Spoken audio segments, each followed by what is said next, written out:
Today we'll talk about how can you disable events, allow events notifications on your LinkedIn Learning app.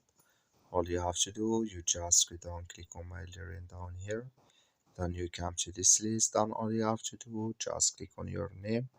So then you come to your profile here. Then you go above this sign, click on it. Then you come to this list here. So then you go down, just keep going down here and you click here on account settings. So then you come to this list, you just switch into open video. So it's going to take a time.